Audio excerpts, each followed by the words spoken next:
오늘은 조금 개인적인 이야기로 시작해 보겠습니다. 저는 여한약사이기도 하지만 대한민국의 평범한 어머니한테서 태어난 딸이고 또 언젠가는 갱년기하고 폐경을 직접 겪게 될 여성 중에 한 명이죠. 그래서 여한약사인 저도 솔직히 갱년기가 걱정됩니다. 원래 이 여성 생식기 관련한 질병하고 증상이 유전 영향이 큰 경우가 많거든요. 이거를 뭐 한방에선 체질이라고 말을 하는데요. 제가 10년도 더 됐죠. 제가 아직 학부생일 때 저희 친정 어머니가 갱년기가 오셔가지고 온 가족이 힘들었던 기억이 있어요. 또 유명한 말로 집안에서 사춘기 자녀랑 갱년기 엄마가 만나면 쾅 전쟁이 난다고 하죠. 그래도 요즘에는 갱년기에 대한 인식, 교육이 또 잘 되어 있기는 한데 이게 단순히 성격이 예민해지거나 얼굴에 열이 몇 번 올랐다가 끝나는 그런 문제가 아니라 잠도 못 자고 불안하고 몸 여기저기가 아프고 또 살도 찌고 이런 힘든 부분이 많죠. 이 시기를 잘 보내지 않으면 60대에 몸이 확 안 좋아지는 경우를 많이 봤어요. 그렇게 몸이 안 좋아져서 오시는 분들도 많았고요. 그래서 오늘은 갱년기를 왜 무조건 참고 넘겨서는 안 되는지, 내 몸에서는 어떤 변화가 일어나고 있는 건지, 인생의 후반전을 건강하게 시작하려면 무엇을 준비해야 하는지 한번 편하게 말씀드려 보겠습니다. 젊은 분들은 아직 감이 안 올 수가 있는데요. 우리 젊은 여자분들은 생리 전 증후군이 한 2년 간다고 생각해 보세요. 아, 너무 힘들죠. 갱년기 시작하면 아침부터 정말 전쟁이죠. 밤새 열이 올랐다가 뭐 땀도 나고 화장실도 가면서 여러 번 잤다 깼다 했는데 아침에 눈을 뜨니까 당연히 개운하지가 않죠. 이미 지쳐 있는 거예요. 뭐 손가락하고 관절 다 아프고 몸도 무겁고 근데 할 일은 많아요. 뭐 밥도 차려야 되고 출근도 준비해야 되고 낮 되면 어때요? 오후에 갑자기 얼굴하고 가슴에 막 열이 차요. 가슴이 두근거리는 경우도 있고 집중력도 떨어지고 방금 내가 뭐 하려고 그랬지? 이런 건망증도 심해집니다. 또 마음은 어때요? 뭐 그냥 지나가는 말인데도 서운하고 화도 나고요. 저녁에는 또 온몸이 피곤한데 또 아까 낮에 커피 먹고 하니까 잠도 잘 안 오고요. 소리가 막 예민해져요. 작은 소리에도 선잠 바로 깨고 또 짜증도 많이 나고요. 이게 지금 뭐 하루 이틀에 끝나는 게 아니고 몇 달에서 몇 년까지 반복되는 분들 많거든요. 근데 이게 지금 성격이나 의지의 문제가 아니에요. 성격이 나빠진 것도 아니고 그분이 유난을 떠는 것도 아니고 몸이 어떤 변화를 겪고 있기 때문에 그런 거예요. 폐경은 마지막 생리 후 한 12개월 동안 생리가 없을 때를 말하잖아요.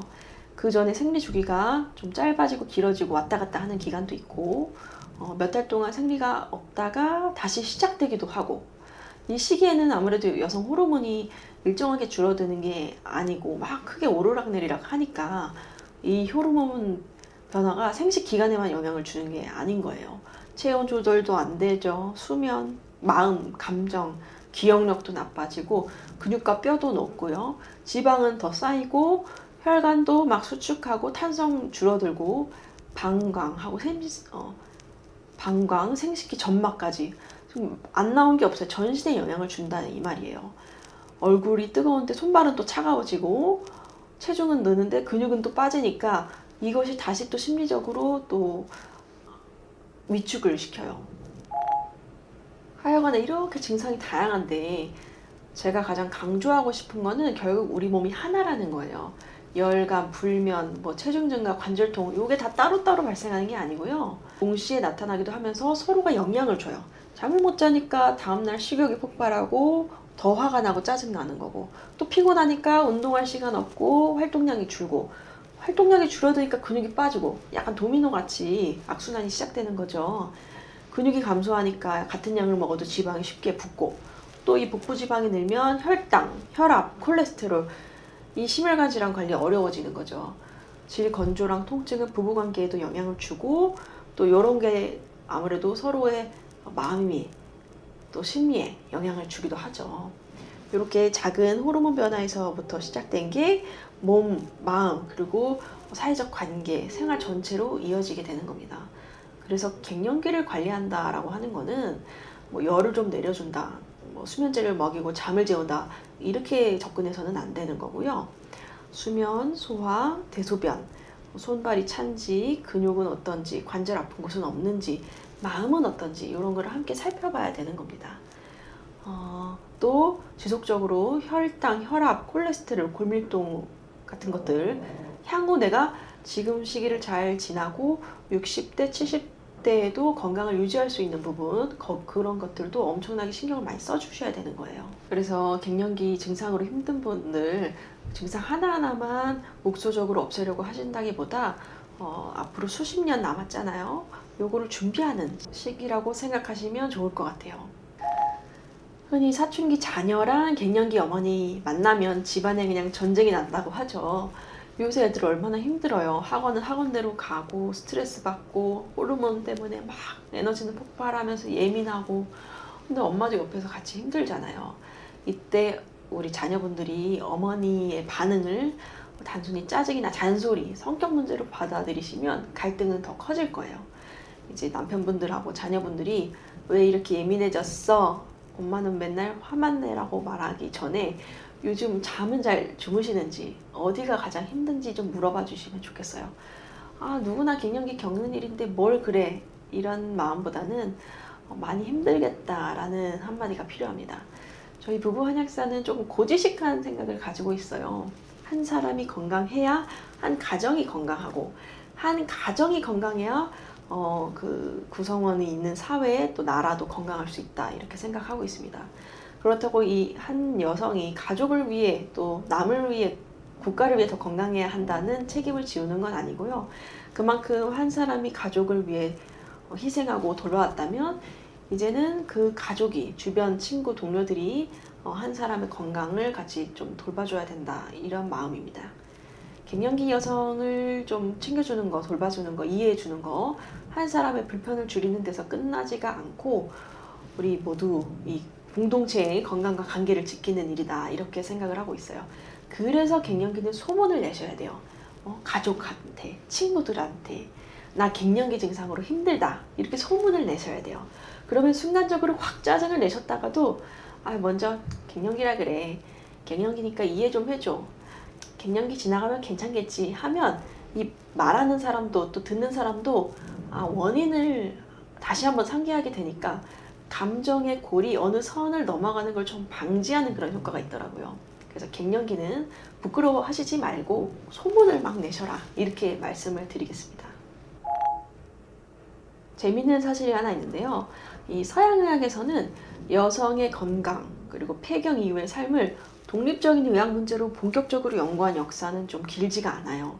반면 한의학에서는 아주 오래전부터 월경, 임신, 출산, 산후회복뿐만이 아니고 월경이 불규칙해지고 끊어지는 이 전후의 변화를 좀 중요하게 다뤄왔습니다. 한의학에서는 갱년기를 여성 호르몬 하나가 부족해진 상태로만 보지는 않거든요. 열감, 냉증, 땀, 수면, 소화, 부종, 심장 두근거림, 허리 관절의 약화, 감정 변화, 이런 것들을 아주 복합적으로 봐야 돼요. 같은 갱년기라고 하더라도 타고난 몸의 상태, 체질이 다르기 때문인데요. 어떤 분들은 얼굴하고 가슴은 열이 차오르는데 손발하고 아랫배는 차갑습니다. 또 어떤 분들은 땀을 많이 흘리면서 기운이 빠지고, 다른 분들은 몸이 붓고 체중이 늘어나기도 하고, 불면 두근거림이 심한 분이 있고, 소화불량과 복부팽만, 위염이 심해지는 분들이 있고요. 그래서 이 갱년기라는 이름만 보고 모든 사람에게 다 같은 처방을 사용할 수는 없는 거예요. 현재 가장 힘든 증상이 무엇인지, 언제 심해지는지, 수면, 소화, 변은 잘 보시는지, 이런 것들을 좀 종합적으로 살펴볼 필요가 있습니다. 갱년기를 겪는 여성분들 중에는 이런 걱정으로 심리적인 증상이 더 심해지는 분들도 계시더라고요. 이제 내가 여성으로서의 삶은 끝난 것 같다. 하지만 생리를 하지 않는 것과 여성으로서의 가치가 사라지는 것은 전혀 다른 이야기예요. 매력이 사라지는 것도 아니고 쓸모없는 사람이 되는 것도 아니죠. 지금까지의 인생 전반전을 정말 열심히 살아온 겁니다. 사실 인생의 반 지점에 폐경하고 갱년기가 오는 것도 정말 자연의 선물이에요. 만약에 여자들이 이때 폐경이 오지 않고 계속 임신 출산이 가능하다고 한번 생각해 보세요. 너무 힘들겠죠. 오히려 또 여성과 아이에게 더 안 좋은 영향이 있을 거예요. 그래서 자연의 섭리로 이때쯤이면 폐경이 오는 게 인간의 생존에 더 유리하다라고 아마 자연 선택되어진 결과라고 생각을 하고 있어요. 그러니까 이제 여성으로서의 삶이 끝났다고 우울해할 필요가 전혀 없으신 거예요. 내 몸이 지금 순리대로 잘 가고 있구나. 생리를 더하면 내 몸에 더 안 좋아지는 상황이라서 이제 자연의 순리대로 생리가 멈추는구나 생각해 주시면 좋겠습니다. 저는 그렇게 생각할 거예요, 나중에. 그렇기 때문에 또 갱년기를 잘 버틴다, 힘을 내서 버틴다, 견뎌낸다 이런 개념보다는 내 몸을 다시 살피고 앞으로의 남은 후반전, 남은 50년을 준비하는 약간의 쉬는 시간? 그런 개념이 더 좋은 것 같아요. 보통 50전으로 갱년기 오니까 100세 시대에 이제 겨우 반 온 거거든요. 이제 하루로 치면 이제 낮 12시예요. 점심 먹을 시간이에요.